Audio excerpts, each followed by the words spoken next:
Let's jump ahead here and work on the brow a little bit. So I want to separate two really important elements to make this brow a little bit more naturalistic. Two elements are really all I'm thinking about, although there are three elements involved. We've already talked about them. The supraorbital margin, the glabella, and then the overhang at the end of the supraorbital margin. Temporal line, frontal eminence, all of that stuff. But what I want to do right now is just separate the glabella and the superciliary arch from the brow itself. It's a very simple thing that we do. We just take the trim brush, a clay brush, any brush, and you just are going to pull downwards to separate them. This is a matter of, there's a lot of variance here. This could be larger. We could be pulling out here if it's a really prominent glabella, a really huge Cro-Magnon quality. This could be very subtle. It could be moved in quite a bit, and it could be very round so you don't even see it. If you're working on a female, it's going to get round. If you're working on a male, this is going to become quite huge, and from a side, project out quite obviously, if not even more than that.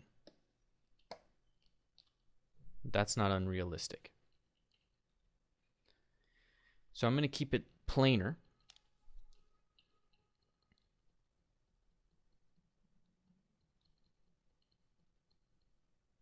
But not round. So I just want to make sure that these planes are clearly intact. Look at it from below. And you may have to come into the clay brush just to get a nice step. While you're there, you might want to separate out the glabella from the frontal eminence, or I should say actually the superciliary arch from the frontal eminence. So it's a very simple division that I create. It's just a box that we put, a couple of lines. Come in with trim dynamic and just bevel the edge on one side, bevel it on the other side.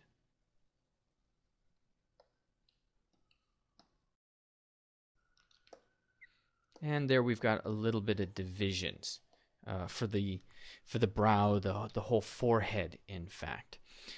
Depending on your model, the temporal line might move more inwards like we've got it, which is a little bit more masculine. In a female, the forehead line here, the backwards descending slope, is actually going to be a little bit straighter, almost as though they've got more going on in the frontal lobe. Maybe. Just move that upwards.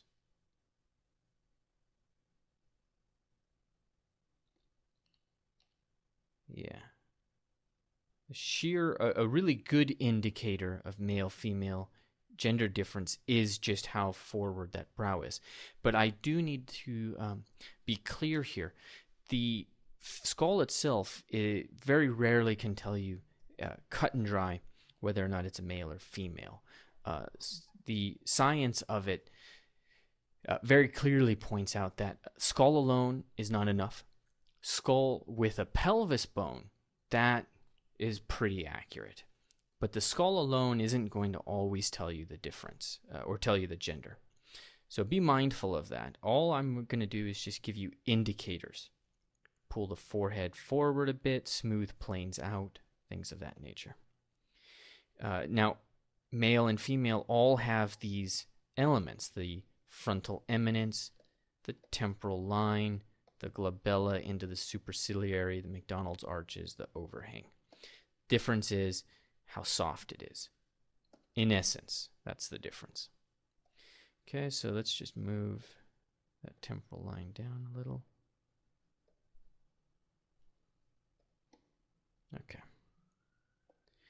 All right, now another thing that we can look at is in the corner of the eye, what they call the frontocephenoidal process of the zygomatic.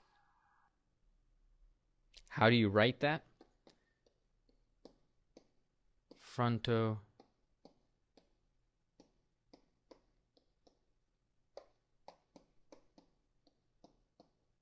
one too many S's.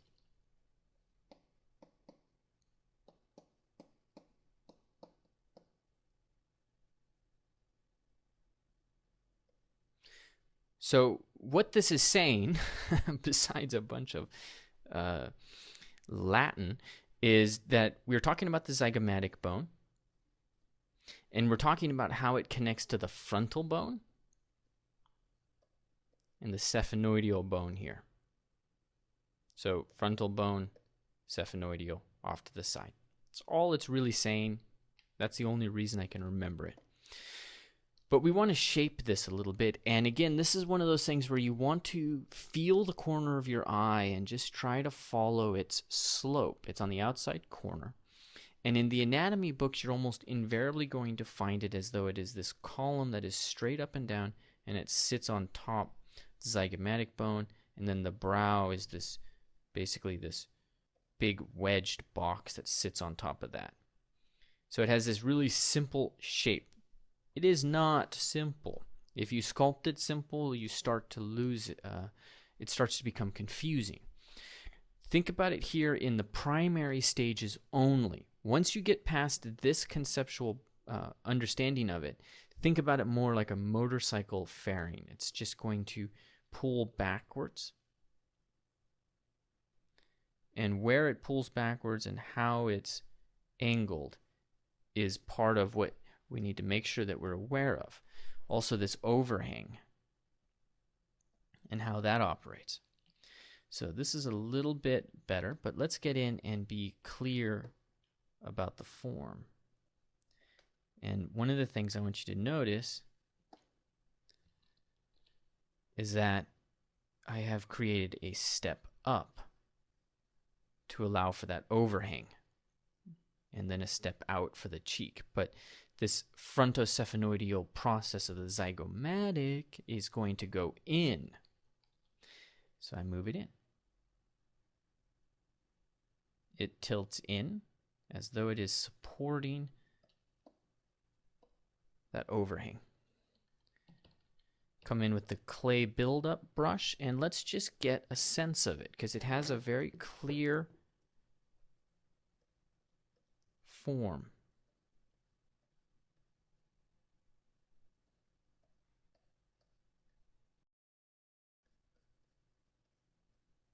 Okay, so the important thing to keep in mind is how we have this volume.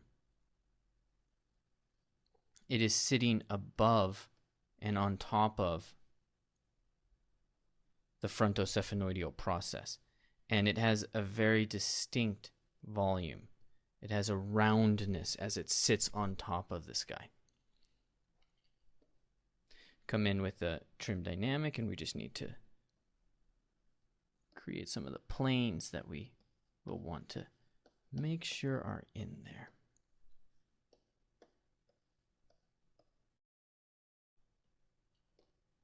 Okay, now that's a hard shape to describe in words, how that form works. But in terms of the sculpt, this is a fairly decent indicator.